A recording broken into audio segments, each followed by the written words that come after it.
I want to bring the conversation back to the broken criminal justice system that is disproportionately negatively impacting black and brown people all across this country today. Now, Senator Harris says she's proud of her record as a prosecutor and that she'll be a prosecutor president, but I'm deeply concerned about this record.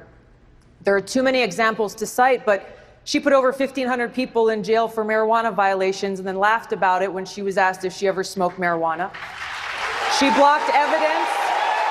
She blocked evidence that would have freed an innocent man from death row until the courts forced her to do so. She kept people in prison beyond their sentences to use them as cheap labor for the state of California. And she fought to keep cash bail system in place that impacts poor people in the worst kind of way. Thank you, Congresswoman. Hey guys, I got you guys right here.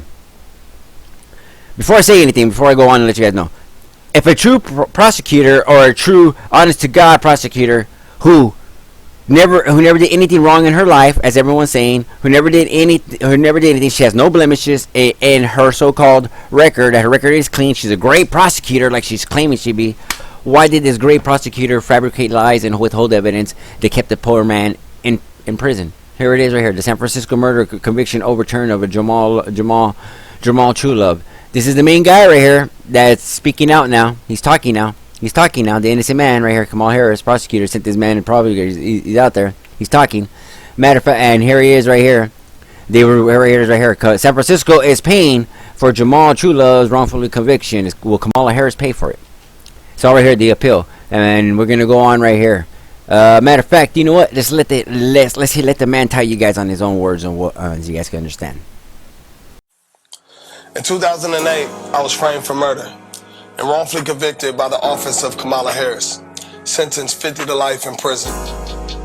It took me 5.5 years to ultimately get back in the trial due to prosecutorial misconduct, and it took me another year to go to my second trial, to which I was vindicated by a jury of my peers. When I got convicted, Kamala Harris was in the courtroom. When I got sentenced 50 to life in prison, Kamala Harris was in the courtroom. When I look back and I seen her, she was smiling. And she did that stupid ass laugh that she do right now.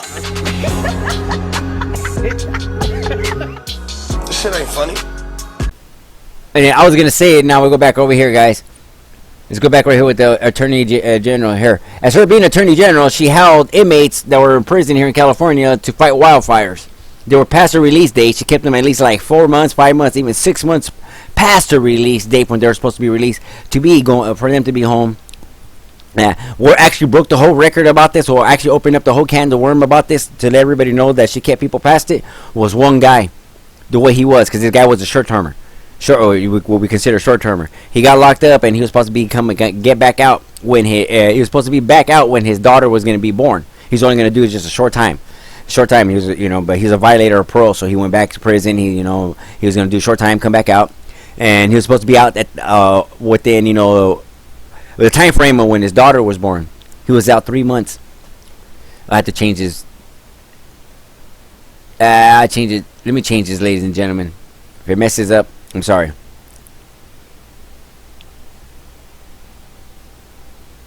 Let me go back.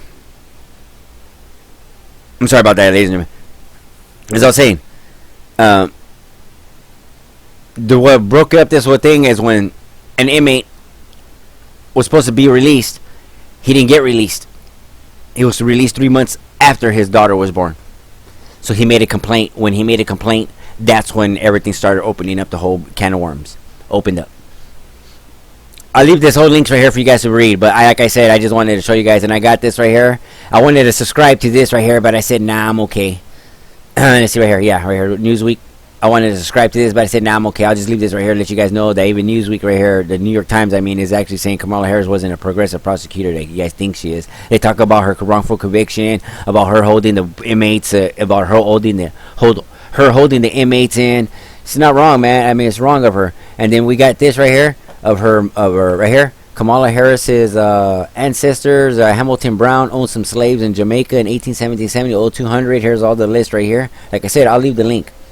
We'll go back right here, and then here. Like I said, I'll leave the links to all this right here so you guys can get that in the description box. If you can't say get a description box, just look in the comment box. I've been hearing a lot about the description box. Like I said right here, we're gonna go right. And then she was everybody's favorite Hindu Indian prosecutor and attorney general and senator, and now she becomes black. But, you know, I met her daddy, a fine gentleman, Professor Harris. And the problem with her being black is Professor Harris says he's Caucasian, mixed Irish and Hindu. He doesn't have any black ancestors, but his Irish ancestors owned a lot of slaves in Jamaica and had them to work on plantation. So if mama is on the birth certificate listed as a Caucasian, daddy says he's a Caucasian Hindu and has no black ancestors, how did she get to be black? And by the way, she told one big lie when she was talking about she got bust because of something Biden did. The Breakfast Club. You oppose legalizing weed. That's not true. I know. And look, I joke about it, half joking. Half my family's from Jamaica. Are you kidding me? You ever smoked? I have. Okay. Like And I inhaled. I did inhale.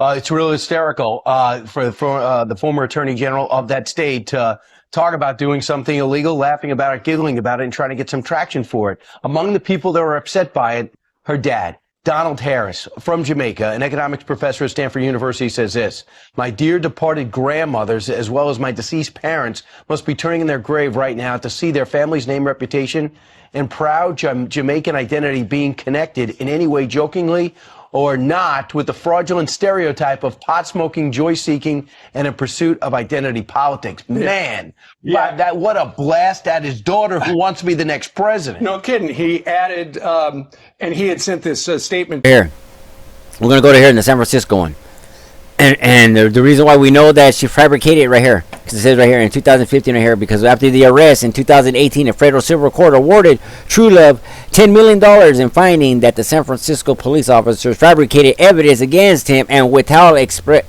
exculpatory evidence in March, and the city board of supervisors approved him actually $13.1 million. See, they withheld evidence and they lied, they fabricated all kinds of stuff. Because the main thing they said that was on there was blood, and his fingerprints was on the weapon. So how can that be?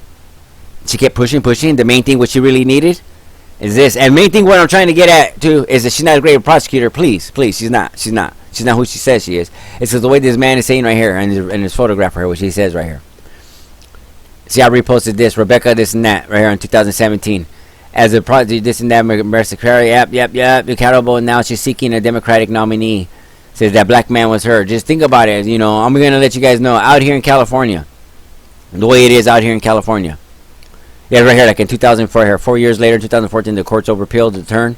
Like it tells you guys right here that the state appeals overturned in San Francisco. Like I said, she overturned them. She kept an innocent man in prison. An innocent man in prison. That's pretty sad, man. And the guys out there praising this woman, thinking she's gonna do something. Let me explain to you guys something. If she's able to put an innocent man in prison with fabricated evidence, fabricate about everything. Imagine all the lies she's spewing up there just to get you guys to vote for her to go get her, be in there. Like I said, I won't vote for anybody who's like that. Nope, sorry, can't do that. Until then, guys, check this out, man. I got good links. If you're going after Officer Harris, you're either racist or sexist or ableist. Right. So they will use... Ableist. Yeah, because she's a retard. She's literally retarded. I mean, Ukraine is a country in Europe, and Russia is another country, and a powerful country, and Russia invaded Ukraine, and that's wrong. What's really important is what can be unburdened by what has been. I think of her as America's wine mom. Because bitch seems like she's 3 deep by noon, and she's got the 3 phases of wine mom. She's got happy drunk. Oh my God, this cereal's got a rabbit on it. It's so great. Cackling, cackling, cackling. Then there is drunk at work, where you're trying to make sense, but you don't. Space is around us all and unites us all and inspires us all. And then there's I'm being stern so you don't realize how plastered I am, and I'm making a point. That little girl was me. Now I'm going to go upstairs and don't knock on the door because I'm going to pass out. So those are her three ways she talks, and those are the wine mom phases.